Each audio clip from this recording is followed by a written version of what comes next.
welcome to the integrated versus modular panel. Why don't we just start with some super quick intros and what your favorite dish that you've had in Singapore so far is.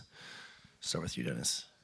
Yeah, I'm a core contributor to ZetaChain, focusing on developer experience. ZetaChain is a platform for universal applications that you can deploy on a single chain, but then call from any other connected chain. As for a favorite dish, I had a pretty good tapioca dessert with coconut and like it was something new for me. Yeah. Zucky, co-founder of Sommelier. Sommelier is a platform for building it's an app chain that powers intelligent DeFi strategies across a number of different blockchains, Ethereum L1, L2s, etc.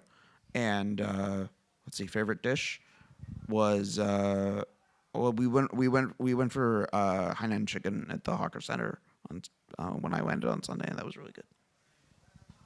Hey guys, I'm Nick. I'm at Celestia Labs, and Celestia is a modular blockchain. So it's a layer one that is built just to scale consensus and data availability for people to build their own app chains and layer twos on top. So there's no execution or smart contracts on Celestia. It's just big blocks and lots of throughput for custom app chains. Hey guys, I'm Karel, founder of Union. At Union we do zero-knowledge-based interoperability and then specifically focused for the modular stack. And so far I've had a really good lemongrass sambal. That was fantastic. Oh yeah, I forgot my food. Yeah, you did. I haven't really eaten much yet. I just got in. Nice. All right, well, let's kick off and just kind of lay the landscape for where the environment of this integrated versus modular conversation is currently at, which I actually think it's kind of converging together in a way where it's not just two dichotomies here. It's I'm seeing that a lot of these modular blockchains are looking to kind of enshrine different things to actually compete on the UX side with these monolithic blockchains, which are looking to modularize to scale. You know, Solana's got these network extensions. Avalanche has their kind of L1 program. Celestia is now thinking about ZK accounts. And so we're kind of getting this convergence here, which was two far left and far right kind of philosophies are now kind of coming together. How are you guys thinking about this in the current state? And what are kind of some of the anticipated outcomes of this kind of convergence of these two philosophies? Maybe we'll start with you, Zucky, and then guys, feel free to, make this conversational. So I think that the synthesis of this debate is there really isn't a debate. There is what builders want to do is they want to get to market quickly. They want to test ideas. They want to be able to iterate fast. And they pull together solutions from the various pieces of infrastructure that have come out of chains, and to create these sort of to find their way into the market. And as you scale, then you need new infrastructure pieces, and different teams are experimenting with different things, but all of these things end up looking more and more like it. So monolithic blockchains or integrated blockchains. People talk about app-specific sequencing. Restaking to power different components. So these give more app chain-like features to things that are built on top of integrated blockchains. Modular chains, yes. You build better, you enshrine interoperability solutions. You try shared sequencing. You have base sequencing. All of that stuff starts to feel a little bit more like a integrated blockchain. So we're all building the same thing. Anything else to add? Yeah, I'd say that I don't think that there's a convergence necessarily. I actually feel like it's a capitulation of the monolithic folks kind of starting to admit that you can't scale with one single blockchain. Even if you could scale with it, it doesn't provide builders with the kind of customizability that they want. Sort of exactly what Zucky is saying. And fundamentally, what I think is happening is that chain abstraction is starting to reintegrate basically, so it will feel like an integrated experience, like you said. And I think the long-term outcome is that any kind of generalized the generalized execution layers will be commoditized, because it won't really matter that much where you deploy, and any application that actually reaches some level of success is going to want to launch their own chain. And so I think that's sort of the world that it seems like we're heading to over time. Yeah, I think if you draw a parallel to the more traditional tech world, we saw big hype for microservices at some point, and a lot of startups and big tech companies overcommitted to that. Like that type of architecture scales up to a certain point, but if you take it too far, it actually scales very poorly. And I think many of us have probably worked with startups that were dying in all of the different services that they had to operate, 10 services per team. I think we kind of see the same in the modular stack, where if you take it way too far, it stops making sense for the app itself. It stops making sense for the user. Like the performance just doesn't make sense if you have network I/O between 10 different peer-to-peer networks, right? And you start reintegrating this. And there's a certain sweet spot where you actually get hyperscale and still have an integrated experience. And I feel like we're finally finding that sweet spot. Like we're kind of doing the turnaround now from going to modular. We've realized that shared sequencing doesn't make any sense to do, right? And that's something that the app wants to have, or that you want to have integrated. I think there's maybe a few more points where we realize that we want this integrated, and then we reach this kind of hyperscale world computer tech stage where it makes a lot of sense for the apps to deploy that way. Yeah, I think we kind of redefined what modular means, because like originally I remember the modular approach was where you have consensus, you have a protocol implemented, right? For example, with Cosmos SDK, and then you might have contracts on top of that. And this alone kind of enabled teams to build a bunch of new blockchains.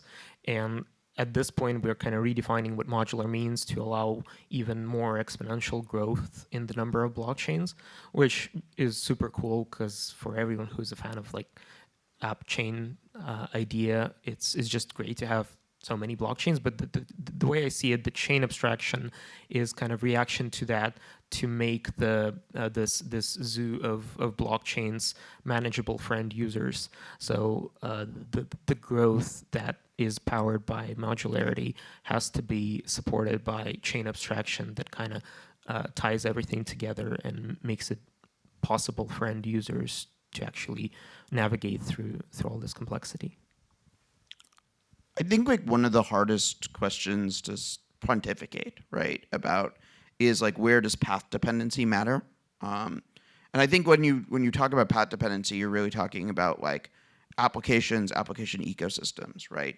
So we have this really, really rich DeFi ecosystem on ETH-L1, but scaling that ecosystem has required like exploring all of these different modular paths. It's really, but like we haven't really ever found a way to like bring that whole ecosystem with us. Now we're starting to see all of this experimentation with adding modularity to the Bitcoin ecosystem. Again, so Bitcoin is this enormous reservoir of assets, but those assets don't really are not super active in any sort of application. How do we capture that? Then you have the big fat L1s like the Sui's, the Solanas of the world. They're developing a bunch of applications, but now application builders are asking for more customizability and more price control, et cetera, more control over fees, more control over economics. So I think like one of the, I think there is probably a likelihood that somehow path dependency matters, but we don't know what those the dimensions of that question are still sort of unknown, and we won't probably know until we can go look in hindsight and we were like, okay, we think this is what mattered. Yeah, I mean, I think that the modular ecosystem is still in this kind of PvE manner, which is like everyone's got this kind of collaborative mindset with regards to building together, using the best tech to kind of, do the job, et cetera. Whereas I think some of these integrated chains have already gone through a lot of these competitive iterations of kind of, who can scale the highest TPS, who can, do this in a decentralized manner.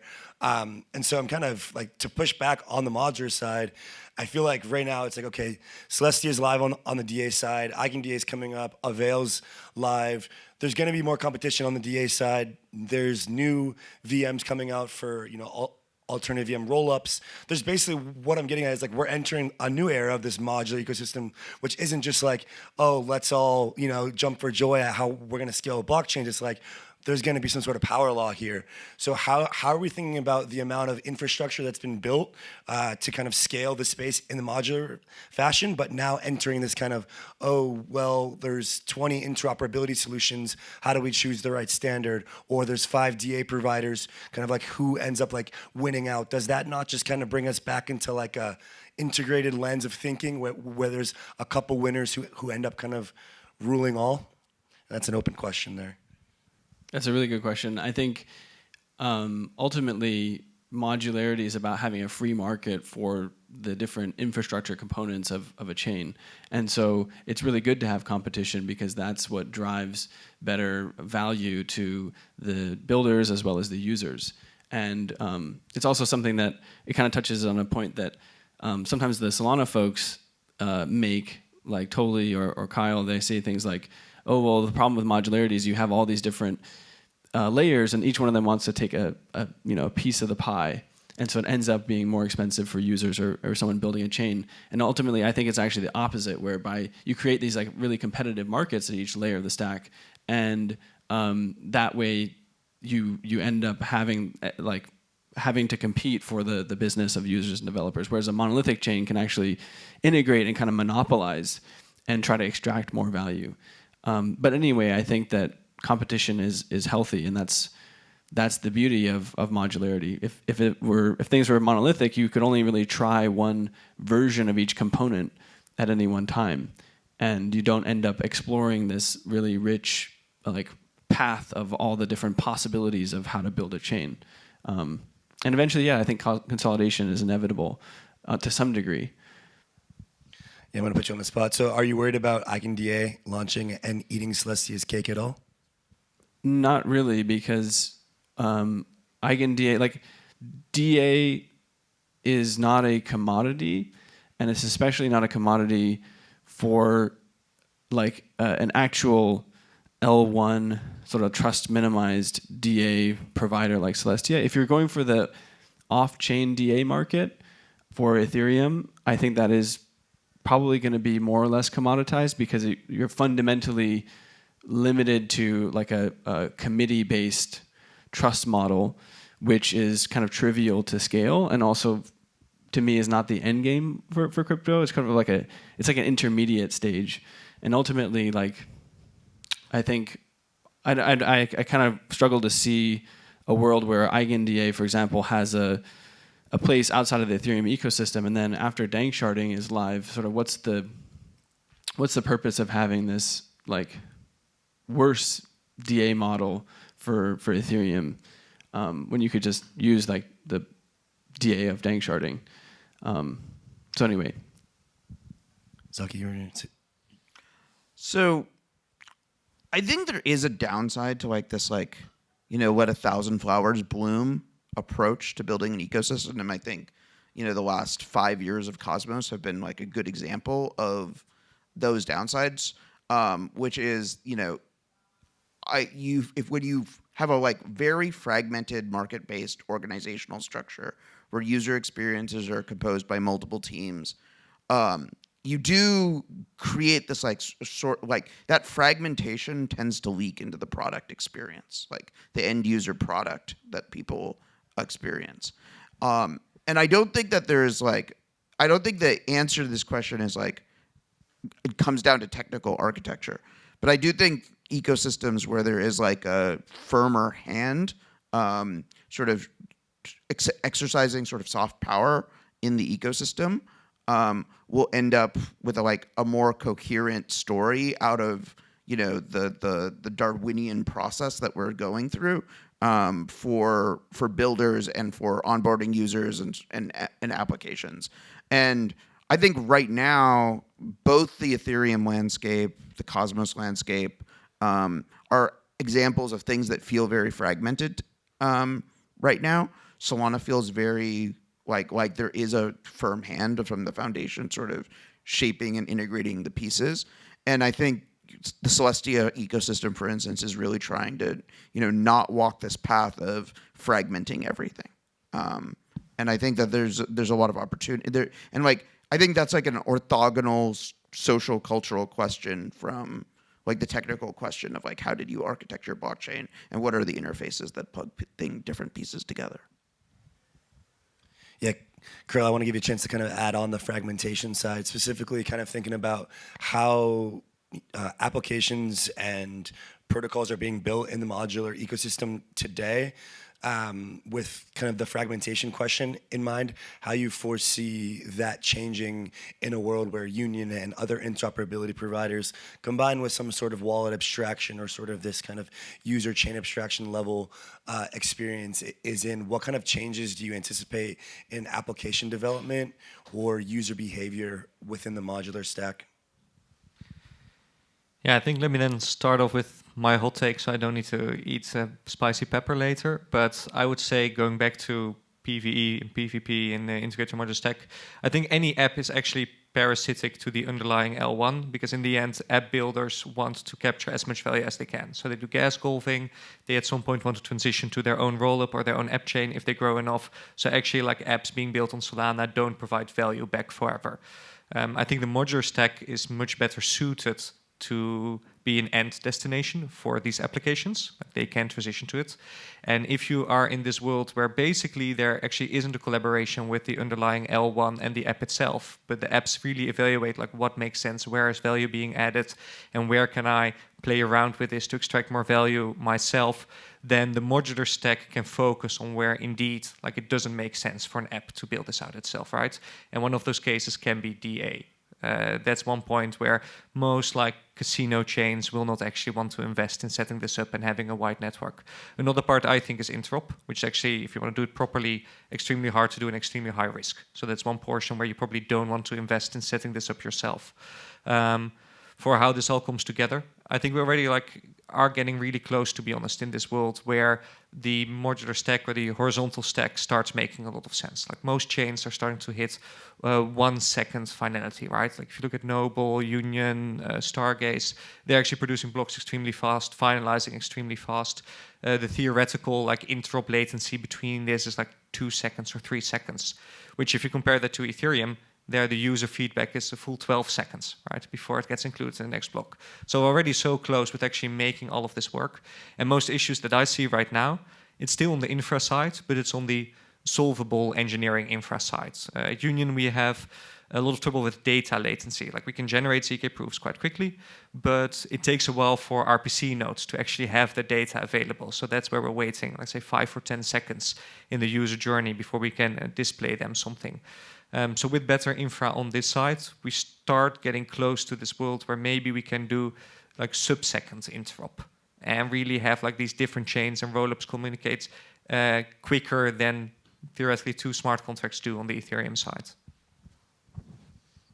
Yeah, I think modular or monolithic chains at the end of the day, it's just blockchains, right? So it's a question for developers which approach they want to take, but for end users it shouldn't matter the same way it doesn't matter which provider your Web2 app is running on, as long as you can sign in with Google, let's say.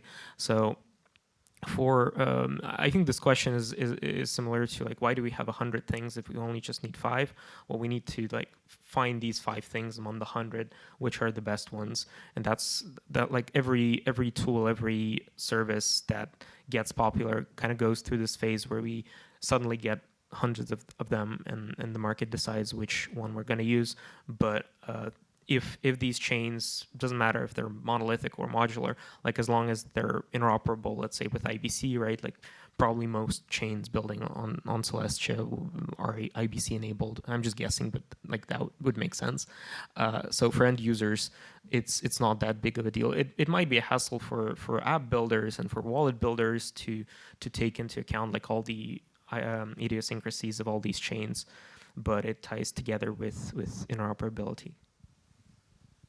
Yeah, I think something interesting that's been happening is on the Optimism forum, there's actually a proposal for DevCon to have this interop hub and to get a ton of these kind of Ethereum leaders together to basically figure out like what are we going to do to create some sort of standard for interoperability amongst Ethereum rollups and amongst kind of the modular ecosystem. I know we have some IBC kind of let's just call them lovers here. So is IBC a possible standard for the modular ecosystem in Ethereum and beyond, or even better, how do we come together as a community to solve what is the biggest problem in this fragmentation? And again, I think this is getting towards that. We're getting out of PVE, and there's going to have to be some standards or some protocols who win here. How do we as a community decide, or how do you guys foresee the market kind of deciding that for us? That's a good question. The interesting thing is in the Ethereum ecosystem, as well as even outside of that, I think we're starting to see the desire for these sort of roll-up ecosystems to create their like walled gardens of interop, like the super chain, or each one of them has their own flavor of like a sort of shared sequencer or some notion of like a privileged interoperability zone within their like stack ecosystem. And I think that like my understanding from actually talking to builders is a lot of them, while that seems appealing on the surface, they realize that they don't want that. They want to be connected to everything, and so I think these walled garden approaches, I don't know if they will succeed, or maybe some of them will attract such high levels of network effects that they do end up dominating. But overall, I think it's the world that we strive for is to make it like pluralistic and give, our motto is build whatever, and it's about giving people as much choice as possible. And so that applies also to interoperability, because walled gardens are not your friend. I think the more interconnected and the more open Web3 is, the better it will be for everyone in the long term. Yeah, I think no one knows what the journey is going to be to the end stage of interop, but we do know what the final goal looks like, and that is something that is mint and burn based, that doesn't need liquidity pools or intents, because mint and burn is the most flexible, doesn't require protocols to route liquidity, have funds available, so can always serve users everywhere. We want something that doesn't have an intermediary, but ideally that means that this interop protocol will support inspecting the state of other chains, right? Doing storage proofs, having block headers available. And if you start describing it this way, you kind of do have IBC, given that obviously IBC as well is a journey, right? And we'll have like a V2 and needs protocol changes. But in the end, that is what crypto needs to properly scale, and what the user will want in the end. To be honest, not even want what's necessary for wallet builders to facilitate what you want to give users, but chain abstraction builders really need. Because if you talk with these teams, they're annoyed by the fact that bridges don't support all routes, or have a route but not the right assets, need to integrate with DEXs. And this is all basically useless infra that doesn't support the end user, that is just taking a block space to do something that we can do much easier. So I'm very bullish on IBC or IBC-like protocols to start dominating here. And I think they'll connect these different walled gardens. Like we kind of have these subzones that probably have the same characteristics because they're on the same sequencer or they have some agreement with each other, and then an IBC-like protocol in between. So I think another way to kind of frame this question of this panel, I think there's two ways, and I'll try to get to both before the time comes up. But I think the first one is I put out this post about kind of, if you're a builder today, where do you build? And I would like to pose this question to you guys as well. If there's a young aspiring application builder who has an idea, it's still quite early in the stage. Where are you telling them to build? Are they building on Arbitrum? Are they building on Ethereum L1? Are they launching a Cosmos app chain? Are they launching their own app chain as an L3? Are they building on Solana, on Aptos? What would be your answer to an application builder who wants to build a prominent DeFi application in the space today?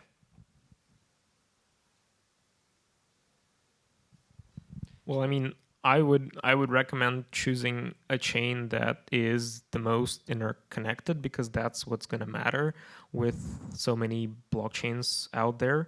and like this interoperability has to be baked into the protocol to ensure that when you build an app, it's kind of by default connected to everything out there. Maybe this is my bias talking, because like everyone's building their own platform or a tool. Of course, there is some bias there, but to kind of answer the previous question about standards, and let's converge on one. Like, as much as I love IBC, I think the approach of a one protocol is a flawed one, because as soon as we agree on something, someone comes up and say, yeah, I don't buy that. I'm just gonna do a better version of that, and then there's one more protocol.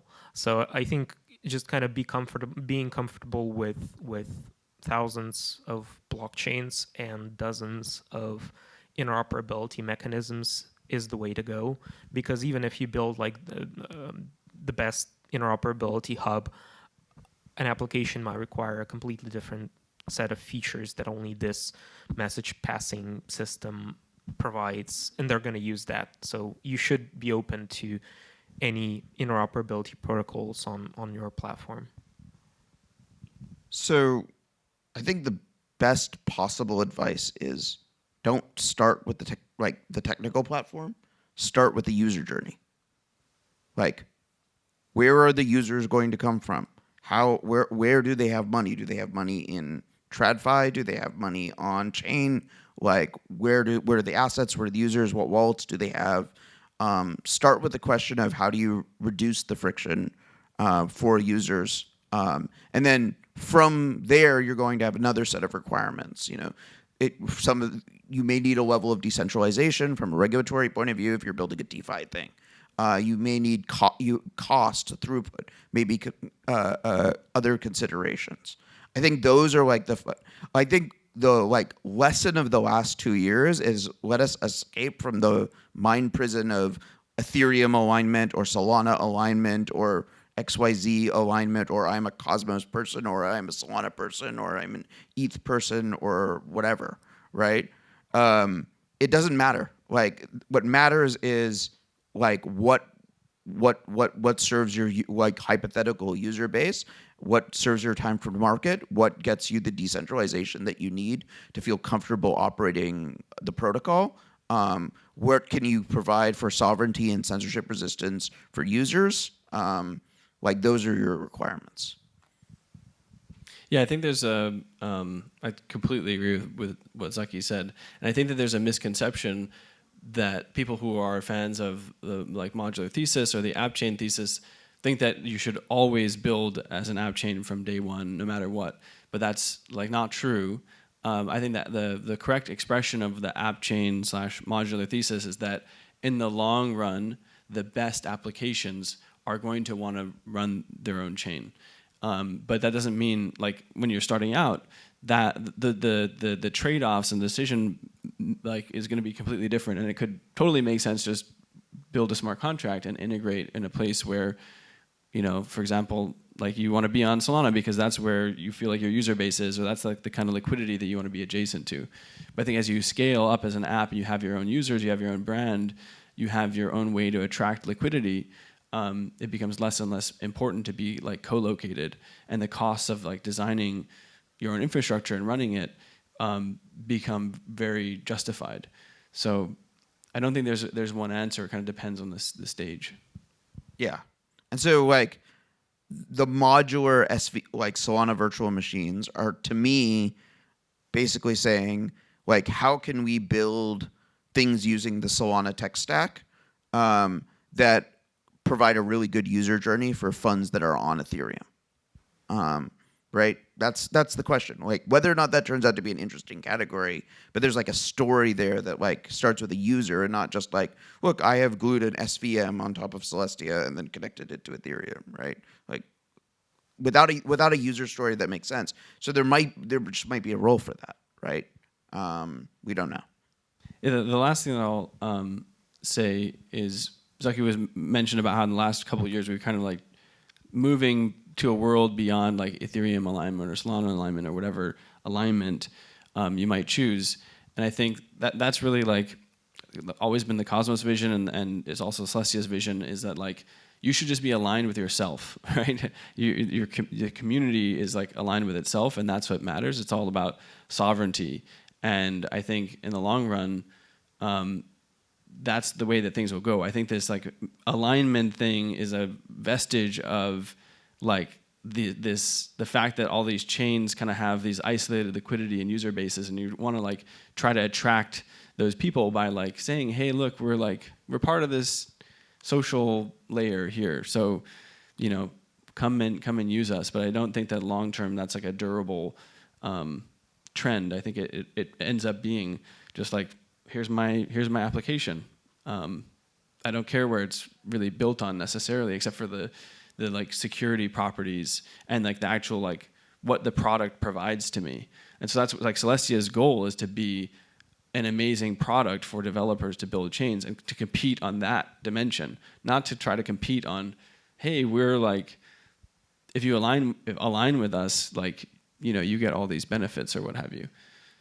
Yeah, I think that the evolution of the chain abstraction tech on the user-facing end, as well as the interoperability standards and the increased improvements, also have ideological downstream effects than just the tech, where it's like right now, you're on this roll-up or this roll-up or this roll-up. I think eventually it just becomes user A comes in, as Zucky's saying, through some sort of user journey onto Arbitrum or onto some Cosmos chain, and then that user is just a part of the, should we say, crypto ecosystem on chain. Doesn't matter where they started, because if they want to use this app, or this app, it's all just kind of part of this bigger picture. And so I think like the ideological downstream effects of solving this problem are also going to push that tribalism away. Yeah, I would like to say as a dev, like I still think that Rollkit with a parallel EVM, IBC, Union, and Celestia DA does slap and does feel Yeah. Is that all that you wanted to add? Well, I mean, like, in the end, like, I don't think the infrastructure cost is actually that high to go, like, app chain immediately, especially if you go kind of app-specific roll-up immediately. And if we do believe that those really make better products and that the premier apps migrate away from Ethereum and Solana to their own app-specific environment, then at some point there's going to be so many apps like that they do have a concrete edge. And as a new builder, you can't actually start out doing a smart contract because you're just not going to be able to compete with the 200 apps that have already gone to their app-specific rollup. And so then we just need to think what will be the Ruby on Rails style dev stack that you can pick up immediately and launch a startup around. And that's what I think all of this like Rollkit default chain abstraction stacks is about. Like, how do we enable a startup to do in a week what right now takes like 6 months, right? To just have their default infra be taken care of and then focus on the app itself. I want to talk a bit about the business model of modular blockchains and kind of running your own app chain or having your own roll-up or Cosmos chain versus being an app on like an integrated network. How much stronger of a case from the business model perspective do you guys think an application which is growing and has reached a certain threshold, how much stronger is the appeal to go and launch their chain versus potentially being on an L2 which has some sort of distribution of sequencer revenues, or grants from the L1 for being on that integrated chain? Like how strong is the business model improvement to launch an app chain compared to customizability benefits or kind of other aspects? Like how much does that play a part, the economic side of it? Well, it kind of has to be the delta between the sequencer revenue that you get and the cost of running this yourself, right? So there's a midpoint there, which is very bearish for shared sequencers because they're being commoditized like crazy. Because if they were to make any significant profit that goes back into their own token or the company running it, then the app will do their own sequencer and move their stack away. So you almost have to like ruin your use case as this like super chain if you want to maintain the apps here. Gotcha. Yeah. I mean, nobody wants to be a shared sequencer anymore. That's been clear. Yeah, I mean, I think in general, economics at the infrastructure layer are extremely challenging. because really where the profitable businesses in crypto exist at this at the sort of intent both extracting value from inefficient market structures. So you build large number, if a lot of liquidity is trapped in sort of legacy DEX designs, there's just a continuous value stream that's being extracted from them. There's a lot of weird market inefficiencies that I think hide really where value will finally accrue in crypto, which ultimately has to be the app layer, right? We always the thing that gets tweeted the most is pumped funds revenue exceeding all of the L1s, right? I don't know if that is what you would expect in a more mature industry is that the app layer revenue would exceed all of the fees that go to the L1s on by orders of magnitude. So you're a believer of the kind of shift from the fat protocol thesis to this kind of application value accrual? Yeah, I mean, that is the thing I have been repeating for the last 5 years. So how do you always manage to stay ahead of all these trends? Yeah, but it's not necessarily a winning strategy.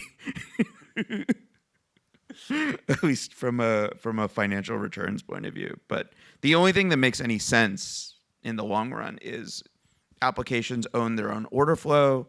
Order flows user intent, user order flows is the valuable thing. The edge of the network and all the AIs that live on the edge of the network are the thing that produces actual extractable actual value, and all of this stuff is just trading and settlement infrastructure for where the value is created, and it should be relatively commoditized in the long run. I agree with Zaki. I think that the world that Celestia is building towards is actually a world of fat applications, but powered by thin global protocols.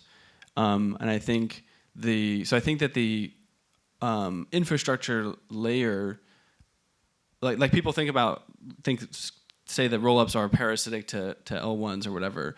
And to me, it's completely backwards. It's the L1, if it's trying to extract value from the applications or rollups or users or developers built on top of it, then something's wrong. The incentives are not aligned, right? And ultimately, as I said before, the infrastructure needs to compete on a product basis. But I think my thesis is that there are network effects at some of the infrastructure layers, and that will lead to some degree of pricing power in the protocols that win and dominate and accrue those network effects. And so I think even if you're a very thin protocol, just a data availability layer like Celestia, but if you achieve scale like gigabyte blocks and you're powering thousands, if not maybe millions of apps, you're operating at such a large scale that there will be economics in that. But ultimately, it should always be the case, as Zaki said, that there's significantly more value produced at the application layer than at the infrastructure layer. If it's bottom heavy, then something is amiss, in my opinion. There's a lot of circular justification of the current app structure is leaking value to my bags, so therefore that app structure is the best. And we need to shill people to repeat that app structure so my bags go up, and it's it's Sisyphean and pointless, because in the long run as fads come and go and things get and application layers mature, applications will always move in the direction of capturing and internalizing more and more of their value. I mean, we've seen this with Uniswap over the last 5 years. First version of Uniswap leaked an enormous amount of value into ETH L1, and now you have this problem. So then Uniswap was okay, as UniV3 came out, then Uniswap X came out. Now they internalize a lot more of the value. Now they're fighting with the wallets, like MetaMask and Uniswap are fighting over who gets to internalize the order flow. Eventually that will get worked out. And Ethereum is like, well, now more and more of the like order flow is just getting resolved in like Uniswap's intent layer. And no longer leaks a massive amount of value to your bags, and now everyone's sad. But like this is the inevitable destiny of all of these protocols. I mean, I think that what the integrated side would say, kind of back to this like app chain thesis, is that L1s accrue value because of the MEV that they can collect within the L1, though. But that doesn't make any sense. Right, because like that would like the argument can be distilled down to Pump.Fun has created like 100,000 Uniswap v2 naive pools that continuously leak value to market makers who are conducting sexdex arbitrage between on the sold price and like larger meme coins. And there's like a continuous stream, which is like 50% or plus of like Solana's total TPS. And this is our source of value. And it's like, obviously this is wrong. Like, obviously we will like future, like this is just as like a moment in time, like market structure that will not last. I think there's some examples, though, where the underlying infrastructure layer can actually add enough value to then extract value itself. If you look at ZK rollups, for example, you can imagine those that have specific chips for the VM that they support give such an edge to app builders building on them. That's not really worth it for the app builder to transition to their own modular stack and then also have specific hardware be developed to accelerate their application. So I think especially for a lot of ZK protocols, there is actually true value for the underlying infrastructure layer that they keep for a long time as well, because just the magnitude that an app needs to grow to be able to like facilitate having its own hardware department or partnerships to build its own chips is way bigger than we expect to see in, I don't know, the next decade. Yeah, I mean, like the ZK VMs will enable far more than trying to build your own circuit from scratch or something. But then there's still just going to be like 5 ZK VMs that are just going to be commoditized as well. So doesn't the value accrual question just kind of go back to the apps still? I mean, there's still value accrual for all 5 of them, but they have to PvP against each other. We are entering the PvP era of the modular stack. And I think that's what we're going to end it on. Thank you guys for coming out, and let's give a round of applause. Not sure Nick agrees with that, but we have one. We have to all vote on who had the least spicy takes. Are you guys active? Can we count on you to raise your hands? All right. Yeah. All right. So who wants our friend Karel to eat the pepper for his least spicy takes? Raise your hand. All right, only one, so that's pretty good. How about Nick? 1. Zucky? Oh, wait. Most spicy take? Wait, I think we might have done this backwards. Yeah. I still want a pepper, though. He has high spice tolerance. I think maybe because we're all still PvEing, we should all do a pepper. Yeah, we can all do it. Yeah. Yeah, PvP. Yeah, no one's safe.